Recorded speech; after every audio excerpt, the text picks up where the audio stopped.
Dabar noriu papasakoti, kiek negaunu netekto darbingumo pensijos ir kiek iš viso negavau. Tik dabar trumpai priminsiu, kad netekto darbingumo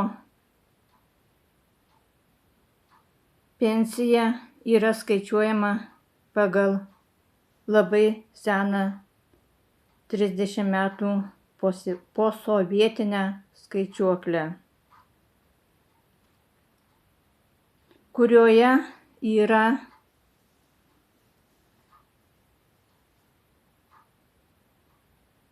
netekto darbingumo lygio daugiklis. Ir tas netekto darbingumo daugiklis yra 0,500 ir padauginus iš šito daugiklio viskas dalinasi pusiau. Parodau. Dangi bazinė pensijos dydis yra 246,21, o iš to daugiklio padauginus šita suma gaunasi 123.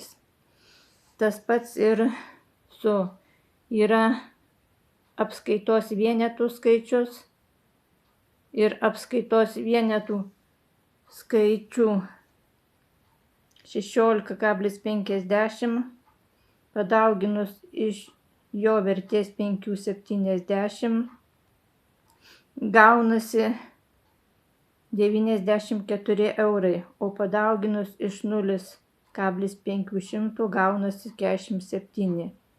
Iš viso gaunasi 170 eurų. Taigi yra kiekvieną mėnesį atimama po 170 eurų netekto darbingumo. Nes turint būtinai stažą 30 metų ir negauti net šalpos pensijos 184 eurų, kai įstatyme yra rašoma netekto darbingumo pensijai reikalingas stažas ir apskaitos vienetai, niekur nesakoma, kad reikia padauginti iš 0,500, bet yra naudojama ši sena posovietinė skaičiuoklė, kur yra padauginama iš 0,500 ir viskas dalinasi pusiau. Taigi dabar toliau papasakosiu, kiek aš netenku.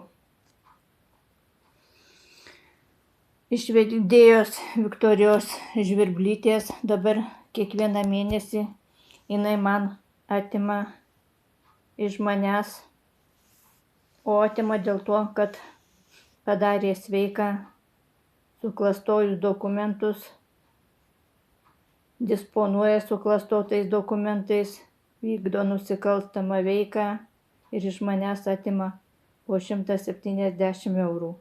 Taigi per 5 mėnesius aš jau paskaičiavau. Per 5 mėnesius jinai iš manęs jau atėmė 850 eurų, bet iš manęs jinai atims iki 2024 metų balandžio 27 dienos. Tai ta suma kiekvieną mėnesį dar dasidės prie šios sumos. Toliau. Rimvydas Grigaliūnas. Rimvydas Grigaliūnas mane padarė sveiką. Irgi viskas yra YouTube, taip kad dėl kokių ligų, kaip padarė, nepasakosiu, viskas yra, padarė sveiką. –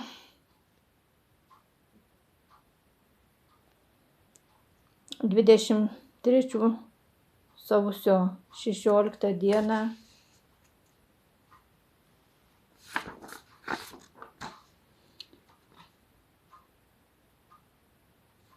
ir aš per 3,5 mėnesių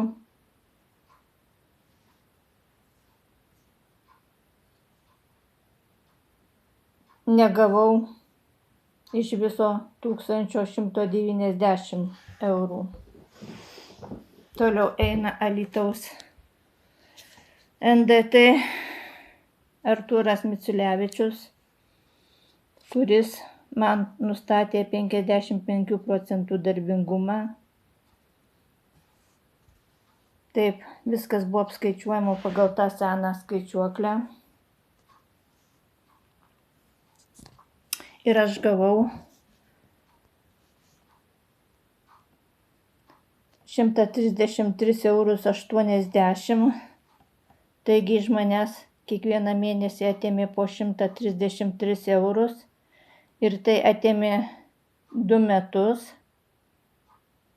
Taigi netekau iš jo 3192 eurų.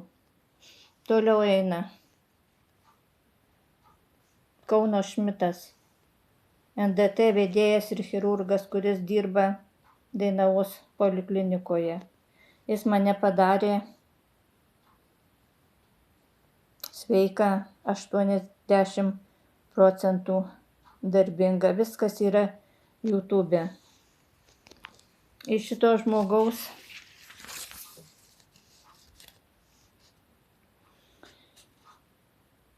negavau, kadangi jis mane padarė sveiką 80 procentų ir aš gyvenau visus metus be jokio euro visiškai.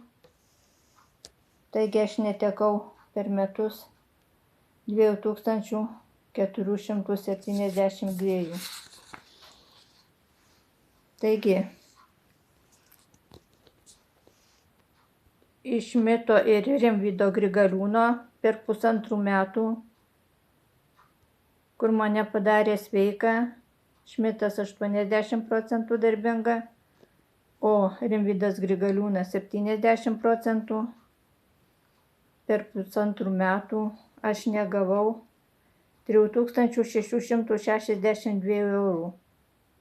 Gyvenau visiškai be jokio euro 1,5 metų. Su 0 eurų galiu pasakyti.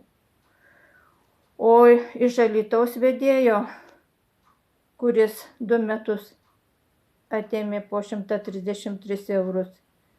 Ir dabar Marijampolės vedėja, kuri atėmė po 170 eurų kiekvieną mėnesį.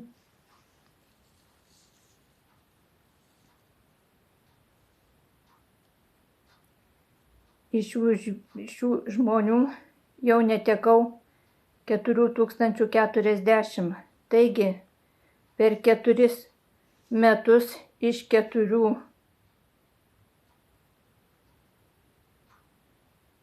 vedėjų,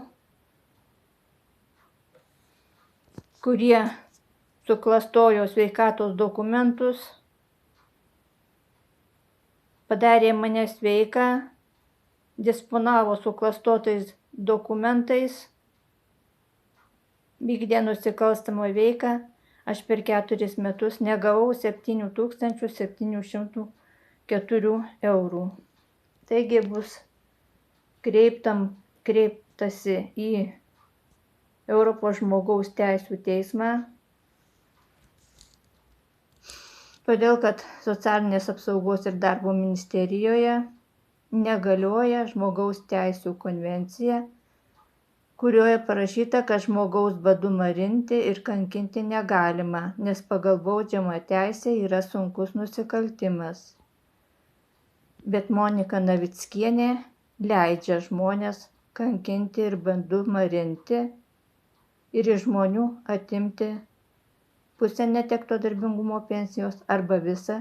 Jinai taip taupo neįgalių žmonių sąskaitą.